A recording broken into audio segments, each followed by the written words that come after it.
आणि त्याच्यामध्ये day care सेंटरमध्ये वृद्धांना मनोरंजनासाठी टेलिव्हिजन, साऊंड सिस्टम, खेळाची साधने, कॅरम, बुद्धिबळ, पत्ते, लुडो, बॅडमिंटन इत्यादी साहित्य उपलब्ध करून दिले जाईल.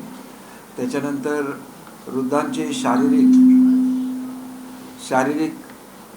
व मानसिक आरोग्य नियंत्रणात ठेवण्याच्या दृष्टीने व्यायाम, फिजिओथेरपी याची सोय त्यांनी हा प्रस्ताव दिला. याच्यामध्ये आम्ही अर्थात सिलेक्ट करणार आहोत. त्यानंतर विश्रांतीच्या काही सुविधा तिथं असाव्या असं त्यांचं म्हणणं आहे. त्यानंतर कादंबऱ्या, त्यानंतर पुस्तके, वृत्तपत्रे वगैरे उपलब्ध करून द्यायची आहेत. आणि त्याच्यानंतर काही ॲक्टिव्हिटीज कराव्या असं त्यांचं म्हणणं आहे. जशी अंताक्षरी आहे, छोटी नाटकं आहे आणि खाण्यापिण्याच्या मोफत सुविधा यासुद्धा त्या डे केअर सेंटरला असाव्या. आणि आता सध्या जे आमच्याकडे उपलब्ध आहे बांधलेल्या जागा, त्याच्यावर हा उपक्रम लगेच सुरू करण्याचा आमचा विचार आहे. येत्या 8-15 दिवसामध्ये त्याची अंमलबजावणी सुरू होईल आणि नंतर मग आपल्याला हे चालवण्याचं काम कुठल्या तरी संस्थांना देता येईल. तर असा प्रस्ताव मला प्राप्त झाला. आता माझी मीटिंग आहे, त्याच्यामध्ये याच्यावर चर्चा होईल. त्याच्याचबरोबर महापालिकेने मोठ्या प्रमाणामध्ये महिलांना विशेषतः हे दिवाळीचे फराळ वाटप किंवा अन्य वस्तू ज्या त्यांनी तयार केलेल्या आहेत त्या सगळ्या विकण्यासाठी मुभा दिलेली आहे. विशेषतः दादर हा सगळ्यात मुंबईचा एक फेवरेट शॉपिंगचा भाग आहे. त्याच्यामध्ये काही कारवाई सुरू होती आणि ह्याच्यामध्ये कसं असतं की आपण एखादी कारवाई अचानक केली तर मग लोकांनी जे 2-2, 3-3 महिने कष्ट करून जो माल तयार केलेला असतो हा माल मग त्यांचा खपत नाही. तर या दृष्टीने ही कारवाई थांबवण्याच्या सूचना दिलेल्या आहेत. आणि दिवाळीचं पाडवाचा दिवस संपला की लगेच लोकांनी स्वतःहून हे सगळं खाली केलं पाहिजे. मला जे कोण भेटायला आले होते त्यांना सगळ्यांना मी सांगितलं की तुम्ही केलेला माल फुकट जाता कामा नये इथपर्यंत मला मान्य आहे, परंतु कायमस्वरूपी रस्त्यावर किंवा फुटपाथवर आपल्याला माल विकता येणार नाही. आणि त्याच्यामुळे शासन ज्याप्रमाणे सहानुभूतीची भूमिका घेतं त्याचप्रमाणे सहकार्य या लोकांनी सुद्धा केलं पाहिजे. त्यांना पर्यायी व्यवस्था कशी करायची या संदर्भात केंद्र शासनाचे काही नियम आहेत. त्याप्रमाणे आपल्याला हॉकर्सच्या इलेक्शन्स घ्यायला लागतात. त्या इलेक्शन्स ह्यांनी म्युन्सिपाल्टीने अनाऊन्स केलेल्या आहेत. त्या झाल्यानंतर त्यांच्या कमिट्या बनतील आणि त्याच्यानंतर हॉकर झोन कुठे करायचे या संदर्भात सुद्धा चर्चा होईल आणि त्याच्यावर सुद्धा योग्य निर्णय होईल. पण तोपर्यंतच्या काळामध्ये अतिक्रमणं मुंबईतली झाली तर त्याच्यामध्ये जे पेडेस्ट्रियन्स असतात, जे पादचारी असतात, त्यांना त्याचा त्रास होत असतो. आणि त्याच्यामुळे माझ्याकडे ज्या वेळेला ह्या संदर्भातली निवेदनं आली त्यावेळेला मी स्पष्ट सूचना दिल्या आणि त्या जी लोक निवेदन घेऊन आले ते त्यांनासुद्धा दिलेल्या होत्या की तुमचं नुकसान करणं हा शासनाचा हेतू नाही किंवा कॉर्पोरेशनचा हेतू नाही. तुम्ही दिवाळीचे दिवस 4-5 आहेत ते संपल्यानंतर तुम्ही स्वतःहून सगळं काढायचं आहे आणि रस्ते सगळे पादचाऱ्यांसाठी मोकळे झाले पाहिजे. कारण ही भूमिका आपल्याला घ्यायलाच लागेल ना, तर कधीच मुंबई स्वच्छ होऊ शकणार नाही. हे करत असताना मुंबईने एक मोठी मोहीम ही सुरू केलेली आहे. त्याच्यामध्ये रस्ते धुण्याचं काम चालू आहे. जिथं बिल्डिंगचं काम सुरू आहे त्यांना पर्सनली नोटिसेस देण्यात आलेल्या आहेत. अनेक ठिकाणी आपण जेव्हा जाल त्याला आपल्याला दिसेल की बिल्डिंगच्या कन्स्ट्रक्शनची कामं सुरू आहेत, त्याच्या बाजूला पत्रे लावण्याची कामंसुद्धा तेवढ्या स्पीडने चालू आहे. आणि त्याच्यामुळे पत्रे लावण्याची कामं असतील, जे आपल्याला पाण्याचा शिडकाव करायला लागतो मशीनद्वारे, ही कामं चालू आहेत. आणि त्याच्यामुळे निश्चित असा फरक या संदर्भात पडेल. ज्या ठिकाणी ॲसिडचा वापर केला जातो, विशेषतः जे सोन्या चांदीचं काम करतात त्या ठिकाणी ॲसिड फ्युम्स येत असतात. तर याच्यावरसुद्धा कारवाई कॉर्पोरेशनने सुरू केलेली आहे. आणि त्याच्यानंतर आम्ही ज्याच्यामध्ये मुंबईसारख्या शहरामध्ये ज्याला गॅसेस टँकरद्वारे येतात त्यावेळेला मोठ्या टाकीमध्ये ते साठवले जातात आणि त्याच्यानंतर ते टँकरमध्ये भरले जातात. याची जी यंत्रणा असते ही यंत्रणासुद्धा आता आम्ही सुधारून घेतलेली आहे. आणि त्याच्यामुळे या पिरियडमध्ये जे लिकेज होतं हे सुद्धा बंद झालेलं आहे. मेन वरी ही आता दिवाळीच्या काळामध्ये वाजणाऱ्या फटाक्याची आहे. आणि त्याच्यामध्ये जर नागरिकांनी सहकार्य केलं तर मुंबईतला हवेचा दर्जा सुधारण्यामध्ये मोठी प्रशासनाला मदत होईल. आणि त्याच्यामुळे जे आता सुरू झालेलं आहे त्याच्यामध्ये नोटिसेस मिळालेल्या असतील किंवा नसतील, प्रत्येक ठिकाण ज्या ठिकाणी बांधकाम सुरू आहे तिथलं प्रदूषण नियंत्रित करणं ही त्यांची जबाबदारी राहील. कॉर्पोरेशनने जे चालू केलेलं आहे, रस्ते धुणं असेल, फुटपाथ धुणं असेल, जे ते त्यांचं काम ते चालू ठेवते आणि एकंदरीतच ही सगळ्यांची जबाबदारी आहे. आणि म्हणून आजच्या या प्रेस कॉन्फरन्समध्ये आपल्यामार्फत मला विशेषतः सर्व नागरिकांना नम्र विनंती करायची आहे की फटाक्याचा कमीत कमी वापर करा, शक्यतो वापर टाळा आणि मुंबईची हवा प्रदूषित होण्यापासून थांबवण्याला मदत करा. एशिया का सबसे बड़ा मार्केट आपका मुंबई दिल्ली है, जो कि आपकी मैं थोड़ा सा आपको मार्केट के बारे में बोलता हूँ, जरा 1-2 मिनट में मैं बोलता हूँ की मार्केट्स जे आहेत तर मी फुल मार्केटला भेट दिलेली आहे, मीनाताई ठाकरे फुल मार्केटला. त्याच्या शेजारी जे स्टे असलेलं फिश मार्केटचं काम आहे त्याला भेट दिलेली आहे. त्याच्यानंतर सिटी लाईट चं जे मार्केट आहे हे मार्केट मुंबईतलं सगळ्यात त्या भागातलं प्रमुख मार्केट आहे, ज्या ठिकाणी लोक भाजीच्या खरेदीसाठी, माशांच्या खरेदीसाठी जातात. आगर बाजारच्या मार्केटला भेट दिलेली आहे. आज माझ्याकडे सादरीकरण होईल. आम्ही एका विशिष्ट गतीने काम करायचं ठरवलेलं आहे की मार्केट सुधारली गेली पाहिजे, मार्केटमध्ये अधिकची जागा निर्माण करून दिली गेली पाहिजे, त्या ठिकाणी चांगल्या अशा टॉयलेट्सच्या सुविधा मिळाल्या पाहिजेत. आज सकाळी माझी युनिलिव्हर कंपनीच्या व्हाईस प्रेसिडेंटची चर्चा झालेली आहे आणि त्यांनी ज्या प्रकारचं मॉडेल मुंबईमध्ये क्रिएट केलेलं आहे त्या मॉडेलच्या धर्तीवर याच्या पुढच्या काळामध्ये शासनसुद्धा त्यांच्याशी टायअप करेल की जेणेकरून त्यांचं मॉडेल सक्सेसफुल झालेलं आहे, कारण ते अतिशय स्वच्छ आहे. त्या ठिकाणी वॉशिंग मशीन्स आहेत, त्या ठिकाणी ATMच्या मशीन्स आहेत, म्हणजे इतर सुविधा आहेत, स्नान करण्याच्या सुविधा आहे. तर हे मॉडेल आम्ही मुंबईमध्ये रेप्लिकेट करायचं ठरवलेलं आहे. आता त्यांचं म्हणणं असं आहे की ते 9 टॉयलेट्स क्रिएट करण्याएवढी त्यांच्याकडे मशिनरी आहे, ती एक्सपांड करता येते का, किंवा कन्स्ट्रक्शनच्या ज्या मोठ्या कंपन्या आहेत त्यांना आम्ही रिक्वेस्ट करणार आहोत की तुम्ही वॉर फुटिंगवर आम्हाला ही टॉयलेट्स मुंबईमध्ये तयार करून द्या. आणि त्याच्यामुळे ज्या ठिकाणी जास्तीत जास्त लोक जातात, उदाहरणार्थ समजा हाजी अल्लीचं जे जंक्शन आहे तिथं महालक्ष्मीला येणारी लोक येतात आणि हाजी अल्लीला जाणारी लोक येतात, त्याच्यामुळे तो फुटबॉल जो असतो तो लाखाच्या घरात जातो, म्हणजे एका आठवड्याला लाखभर लोक तिथं व्हिजिट करत असतील. तर मग त्या ठिकाणी चांगली टॉयलेट्स असली पाहिजेत. किंवा जसं मी सांगितले मोठे मोठे जे मार्केट्स आहेत या मार्केटची स्थिती सुधारायचं आम्ही वॉर फुटिंगवर करायचं ठरवलेलं आहे. त्याला काही ठिकाणी काही अतिक्रमणं काढायला सुद्धा लागतील. आता आगर बाजारमध्ये जायचं झालं तर आगर बाजार कुठे आहे हेच मुळात कळत नाही, कारण त्याच्या एंट्रीलाच दुकानं लोकांनी घालून ठेवलेली. थोडंसं पुढे मागे करून ते व्हिजिबल झालं की लोक आतमध्ये जायला लागतील, मग लोकांना बाहेर बसायला लागणार नाही. ही एक प्रक्रिया आहे. आम्ही सध्या हे थांबवलेलं आहे, पण दिवाळी संपली की लगेच मार्केटची सगळ्या परिस्थिती सुधारायला सुरुवात होईल. सगळीकडे पेंटिंग होईल. ज्या महिलांना बसायच्या आहेत, म्हणजे जे फिशिंगच्या हे करणाऱ्या महिला आहेत त्यांच्या सोयीसाठी आम्ही त्या ठिकाणी मासे साफ करणं वगैरेचं सगळी व्यवस्था, त्यांना अतिशय चांगली अशी व्यवस्था आम्ही करून देणार आहोत. दुसरी माझी आपल्या सर्वांनाच विनंती आहे की माहीमचं पहिलं फूड प्लाझा, म्हणजे जे आपण म्हणतो की आपण त्याच्यासाठी फिशिंग व्हिलेज याचा हा जे कन्सेप्ट आहे, फिशिंग व्हिलेज त्याला परदेशामध्ये म्हणतात, परंतु आपलं एक असं गाव की ज्या ठिकाणी आपले मासेमारी करणारे बांधव राहतात, तर त्यांचं पहिली सुरुवात ही झालेली आहे ऑलरेडी. आम्ही काय त्याला फार प्रसिद्धी दिली नाही, परंतु माहीमला त्याची सुरुवात झालेली आहे. आणि आज नेमका बुधवार आहे, तर मी तुम्हाला विनंती करतो की आपल्यापैकी ज्या लोकांना शक्य असेल, मी त्यांना कबूल केलेलं होतं की आमच्या सगळ्या पत्रकार मित्रांना मी तुमचं कौतुक करायला घेऊन येतो. तर माझी तुम्हाला एक विनंती आहे की याच्यामध्ये कन्सेप्ट काय आहे की कोळी नृत्य हा अतिशय सुंदर भाग असतो.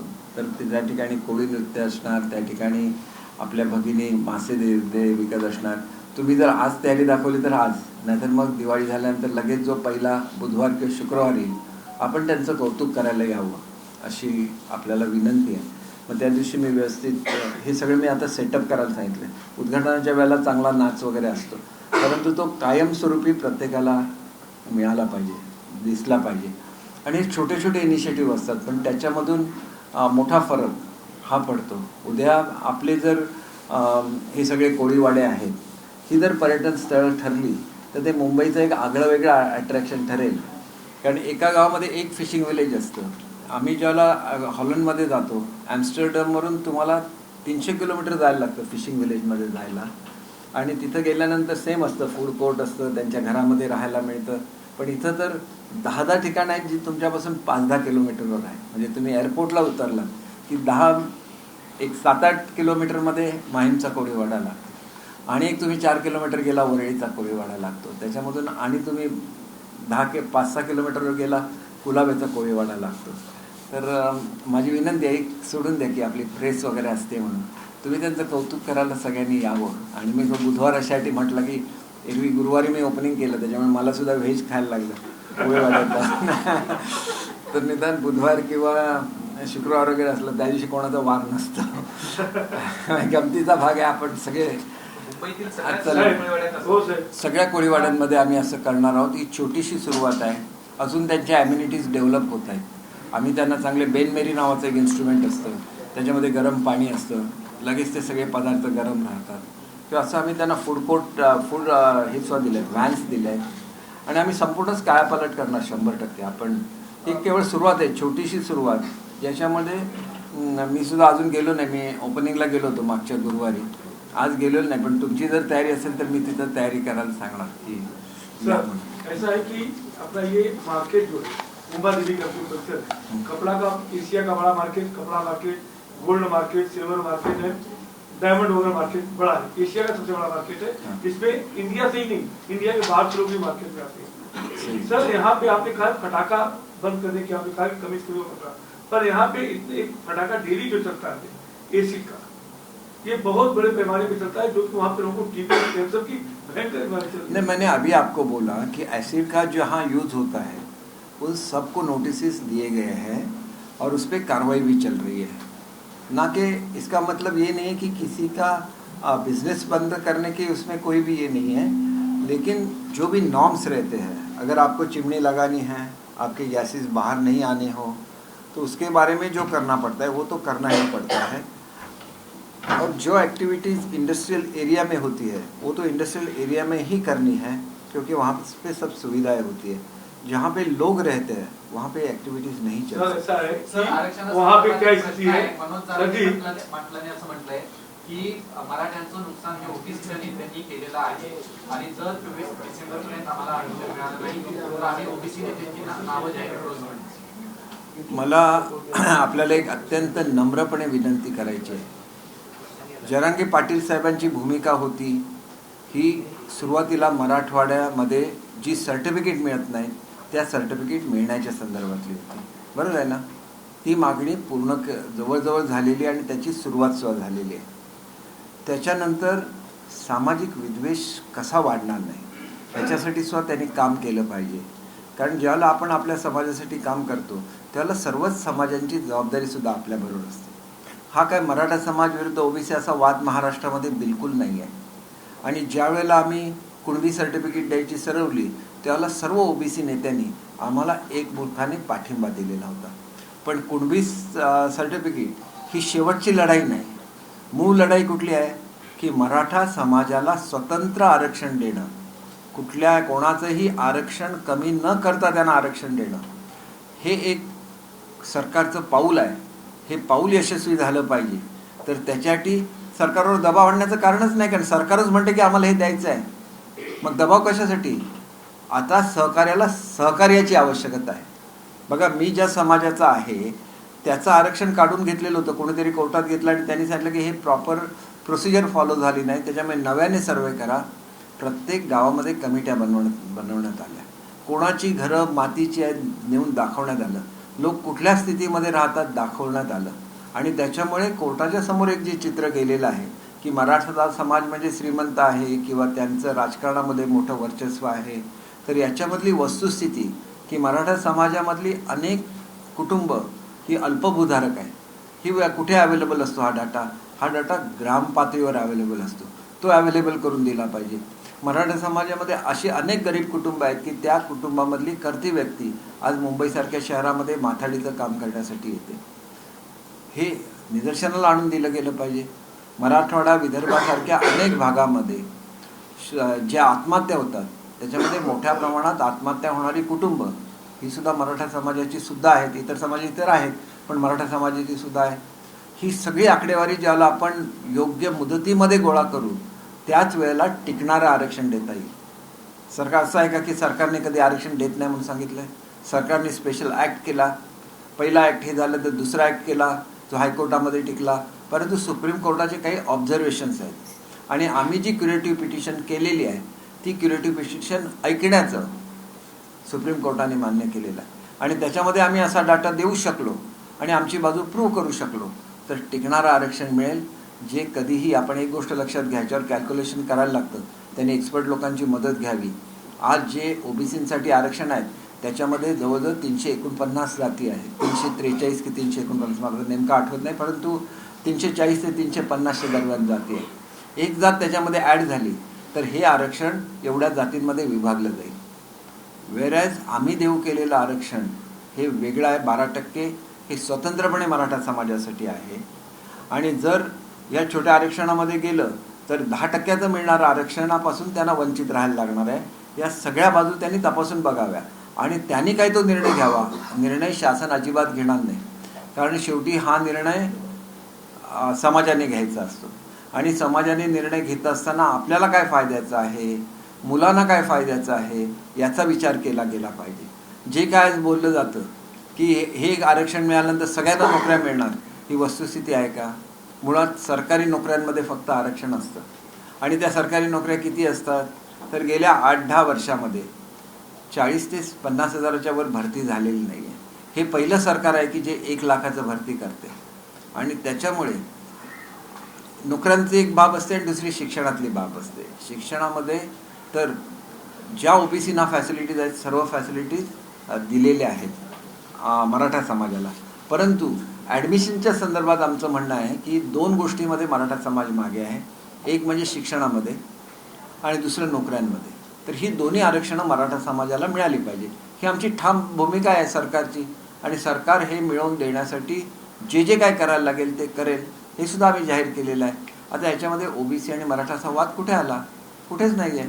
ओबीसी समाजाचे सुद्धा लोक म्हणतात की मराठा समाजाला 12% आरक्षण मिळालं पाहिजे, फक्त ते कोर्टामध्ये टिकलं पाहिजे आणि ते टिकण्यासाठी जे आज चालू आहे परीक्षण त्याच्यामध्ये सर्वांनी सहकार्य करणं आणि करावं अशी माझी कळकळीची विनंती. मात्र ओबीसी नेते प्रकाश शेंडेंनी आरोप केलेला आहे की जिथं मराठा आहे तिथं कुणबी नाव पेनानं लिहा लिहिलं जातं. हे बघा, हे अजिबात शक्य नसतं. कोणीही पेनाने लिहून कुठलंही सर्टिफिकेट बनवू शकत नाही. हे तर सर्वांनाच मान्य होतं, कारण आम्ही ज्यावेळेला कॅबिनेटमध्ये निर्णय घेतला त्यावेळेला ओबीसी समाजाचे सर्व नेते आहेतच कॅबिनेटमध्ये. त्यांनी सुद्धा सांगितलं होतं की ज्याच्याकडे ओरिजिनल डॉक्युमेंटेशन आहे त्याला द्यायला आमचं काहीच हरकत नाही आहे. त्याच्यासाठी तर आम्ही एवढा मोठा एक्झरसाईज केला आणि डॉक्युमेंटेशन करण्याची तयारी केली. जो रितसर अर्ज करेल, ज्याच्याकडे पुरावा असेल त्याला कुणबी सर्टिफिकेट मिळणार. सरसकट दाखले मिळू शकत नाहीत, ही वस्तुस्थिती आहे. असा सरसकट दाखला असला तर तो कोर्टामध्ये अजिबात टिकूच शकत नाही. अतिशय स्ट्रिक्ट असे कोर्टाचे नॉर्म्स आहेत आणि त्या नॉर्म्सचं पालन करत आपल्याला मराठा समाजाला मदत करायची आहे आणि आमची सगळ्यांचीच मागणी आहे की मराठा समाजाला आरक्षण मिळालंच पाहिजे. मग मिळालं पाहिजे, मग नाही कोण म्हणतं आहे. हे आरक्षण मिळालं पाहिजे तर त्याच्यासाठी प्रोसिजर केली पाहिजे. सरकारने ऑलरेडी ॲक्ट केलेला आहे. सुप्रीम कोर्टामध्ये जरी तो स्ट्रक डाऊन झाला असला तरी त्याच्यावर क्युरेटिव्ह पिटिशन दाखल होणार आहे, त्याच्यामध्ये तो टिकू शकतो. सुप्रीम कोर्ट आपल्या जे निर्णय आहे त्याच्यावर पुनर्विचार करू शकतं आणि याच्यामध्ये वेगवेगळ्या एक्सपर्ट लोकांचं मत घेतलं पाहिजे असं मला स्वतःला वाटतं. त्याच्यासाठी एक्सपर्ट लोकांची कमिटी झाली पाहिजे, त्याच्यामध्ये तज्ज्ञ लोक पाहिजेत, तज्ज्ञ कायदे तज्ज्ञ पाहिजेत आणि त्यांनी सगळ्यांनी मिळून आम्ही सगळ्यांनी मिळून हे आरक्षण मिळवून द्यावं अशी माझी कळकळीची विनंती आहे. हा एक संपूर्ण समाज एकत्र राहिला पाहिजे, सरकार एकत्र राहिलं पाहिजे, सर्वांनी आपले पुरावे गोळा केले पाहिजेत आणि मराठा समाजाला स्वतंत्र 12% आरक्षण मिळालं पाहिजे. बिहार सारखं 65% आरक्षण महाराष्ट्रामध्ये आकडेवारी वाढेल का? 50च्या ऐवजी 65 होईल का? कुठे मिळालेलं आहे? बिहार आणि अहो कुठे मिळालेलं आहे? तामिळनाडूचं आरक्षणसुद्धा कोर्टामध्ये चॅलेंज झालेलं आहे.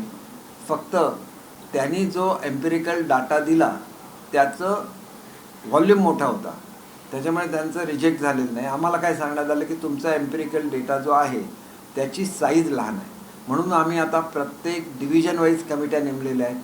डिव्हिजन वाईज एका वेळेला सगळा डाटा गोळा करायला सुरुवात केलेला आहे. त्याच्यामुळे विशिष्ट मुदतीमध्ये हा डाटा गोळा होईल. परंतु समाजाने सहकार्य दिलंच पाहिजे ना. आपल्याकडे असलेले डॉक्युमेंट्स, हा समाज कशा रीतीने मागासलेला आहे याच्यासाठी असलेले पुरावे, हे सगळे गोळा करायला लागतात, नाही तर तुम्हाला मिळत नाही. ही एक सरकारी प्रोसेस आहे, म्हणजे शासकीय किंवा कायदेशीर प्रोसेस आहे आणि त्या प्रोसेसमध्ये सगळ्यांनी सहकार्य करावं असं आमची नम्र विनंती आहे. हे बोलून किंवा मोर्चे काढण्याची गरजच नाही. जे ऑलरेडी देतो म्हणून सांगितलं किंवा जे ऑलरेडी दिलेलं आहे त्याला पुन्हा मोर्चा काढून काय होणार आहे.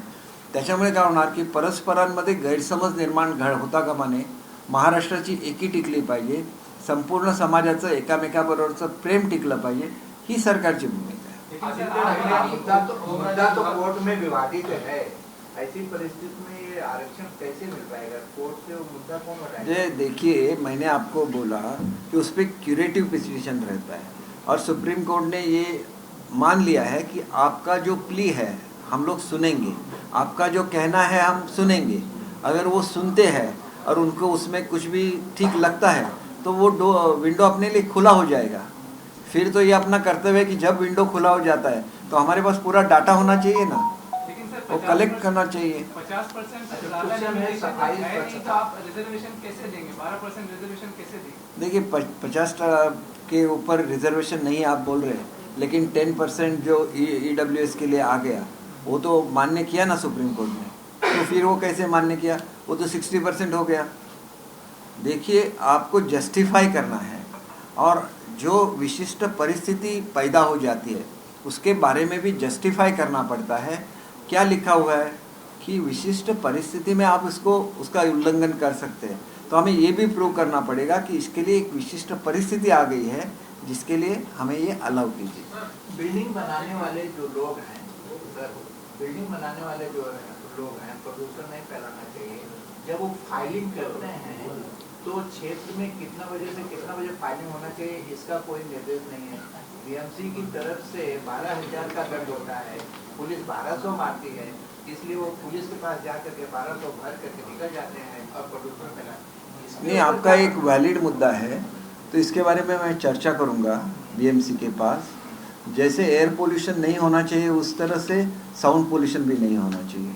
तो आप जो बोल रहे हैं कि एक सर्टन उसमें टाइम होना चाहिए, जब लोगों का सोने का टाइम होता है तो ये काम नहीं चलना चाहिए. जबकि एक डिफरेंट मैटर है कि जो कोस्टल रोड का काम है उसको अलाउड ही रात को है, दिन में वो काम अलाउड नहीं है. तो नहीं, ऐसे क्या बोल रहे हो, वो तो शाम को ही कर सकते हैं, दिन में अलाउड ही नहीं है क्योंकि वो बहुत ही कंजेस्टेड एरिया में है.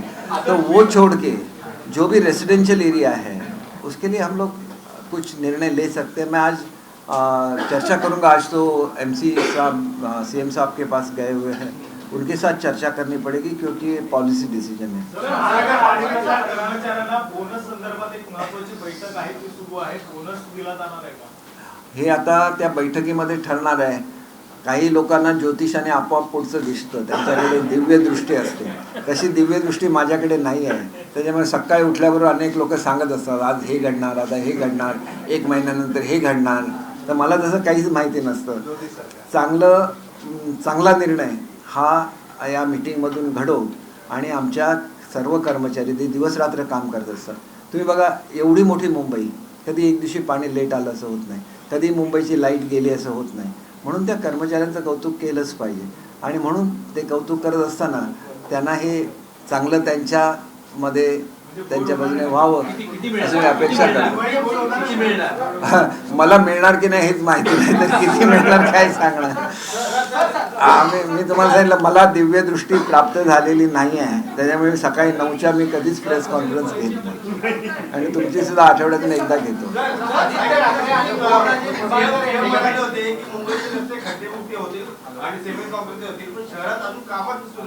कामं सुरू झालेली अनेक भागामध्ये. तुम्ही सिटीमध्येच सांगतो मी तुम्हाला. बघा, सिटीमध्ये काम सुरू करत असताना अनेक डिपार्टमेंट त्याच्यामध्ये इन्व्हॉल्ड असतात. त्याच्यामध्ये ट्रॅफिक पोलीसचं क्लिअरन्स घ्यायला लागतं, 20-25 अशी डिपार्टमेंट आहे की ज्यांचं कोऑर्डिनेशन व्हायला लागतं काम करत असताना.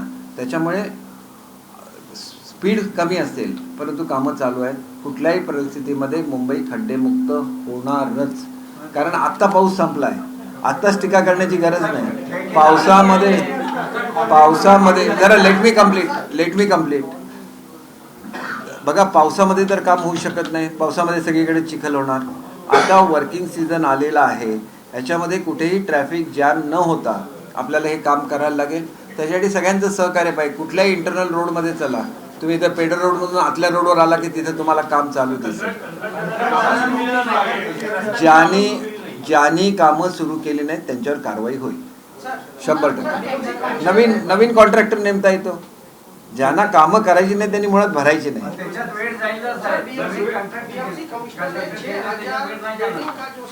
स्ट्रक्चर चालू है, काम चालू है, उनके लिए गाइडलाइन तैयार किया है. लेकिन मुंबई में हजारों ऐसी इनलीगल कंस्ट्रक्शन चल रहे हैं, उसके लिए कोई गाइडलाइन नहीं है. उसमें ऐसे लोगों पे क्या कार्रवाई करेंगे जिनकी सूची में ही उनके पास लिस्ट में नहीं है? नहीं, सूची में कैसे नहीं आएंगे? उनका सर्वेक्षण तो होता होगा ना, ऐसे नहीं होता है कभी भी. 6000 उनका जब लीगल है तो इनलीगल का तो लिस्ट में आई, उनका नाम ही नहीं. देखिए, लीगल को जो नियम है वो तो लगते हैं और जो इलीगल है उसका डिमोलिशन किया जाता है. जब डिमोलिशन होगा तो भी पानी मार के डिमोलिशन आदित्य ठाकरेंची आणि ओमराजे गोळीबार करणाऱ्यांनी आणि कायदा मोडणाऱ्यांनी निवडण्या ठिकाणी गेल्याची टीका केली. काय आदित्य ठाकरे आणि ओमराजे निवडणुकांनी सिद्धिविनायक न्यायपीठाच्या अध्यक्षपदी जी निवड झालेली आहे सदस्य मंडळात, त्याच्यावर टीका केलेली आहे की गोळीबार करणारे आणि कायदा मोडणाऱ्यांना अध्यक्ष केलेले आहे. एक गोष्ट लक्षात घ्या, ज्यावेळेला तुमच्याबरोबर असतात त्यावेळेला ते चांगले असतात आणि दुसऱ्यांबरोबर गेले की ते वाईट ठरतात, असं बिलकुल नाही.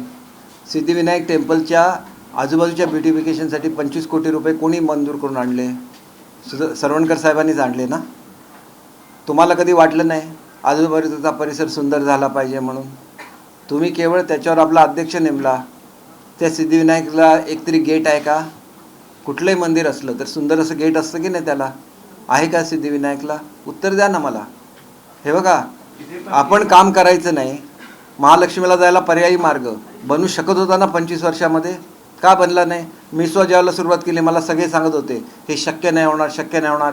आज तुम्ही बघा, तुम्ही एका मिनिटाच्या आत महालक्ष्मीच्या आतमध्ये पोहोचू शकता. वाटेतमध्ये एकही अडथळा नाही आहे. आता आम्ही तिथं इलेक्ट्रिकल ऑपरेटेड गाड्या ठेवणार आहोत. जे सिनियर सिटीजन असतील त्यांनी त्या गाडीत बसून जावं. वरळीला आता मी ज्यावेळेला डिक्लेअर केलं गाड्या देणार त्यावेळेला गाड्या द्यायचं सुचलं, तोपर्यंत कुठे गाड्या होत्या वरळीमध्ये? इथं मुंबईला रिक्षा अलाउड नाही आहे. मग तुम्हाला एवढ्या वर्षामध्ये सुचलं नाही की ह्या लोकांसाठी गाड्या पाहिजेत? माझ्या आता 6 गाड्या आलेल्या आहेत वरळीला देण्यासाठी. आम्ही जनतेसाठी काम करतो, आम्ही मतासाठी काम करत नाही आणि आम्ही लोकांच्या भावना भडकवायचं काम करत नाही. सरवणकर हे सिद्धिविनायकचे भक्त आहेत आणि त्यांना कुठलाही त्यांच्यावर क्रिमिनल आरोप सिद्ध झालेला नाही आणि त्याच्यामुळे त्यांना पूर्ण अधिकार आहे काम करण्याचा. तुमच्या पोटात दुखलं तर त्याला इलाज नाही, पोटदुखीवर पाटणकर काढा असतो, तो घेतला पाहिजे. एबीपी माझा, उघडा डोळे बघा नीट.